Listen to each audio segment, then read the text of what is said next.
And I remember him pitching it, and like Drew's really unassuming when you speak to him. He's dead kind of quiet and shy, and he's like, so I've got this idea, and it kind of ends with me, and I think I'm Jesus. And I remember looking at him going, what? And I'm like, you're so talented, you'll make this work. But this has got the potential to go right after the deep end really quickly. But I can't really think of anything that was proper, like, that's honking, I'm not doing that.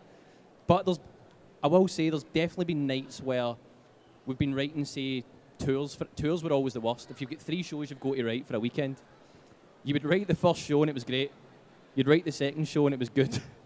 And then by the third show, you're knackered. So you write this show and you go, that's pretty good, that looks the part. And then you come back the next day and look at it and you go, oh my, put that in the bin immediately. That is the worst show I've ever written in my life. Because by that point, you're just exhausted and you've thought every finish possible. But you're just like, that's terrible. And I would be offended if somebody gave me that as a book. But I can't really think of much specifics, but we have done it, definitely. So something that jumps out to me was, I think it was maybe like the first or second Barrowmania that we did. It was not long after. There was a spot in a wrestling match where I had a DDT in a multi-person match, and it went viral. For some reason, Lad Bible decided to pick it up, and I think it did something like, X amount of million views.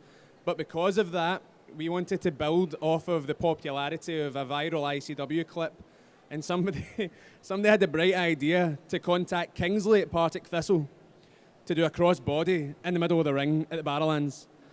Not thinking about the practicalities of getting a guy that was a giant star, literally shaped like a star, almost like Lisa Simpson's head, through a set of ring ropes.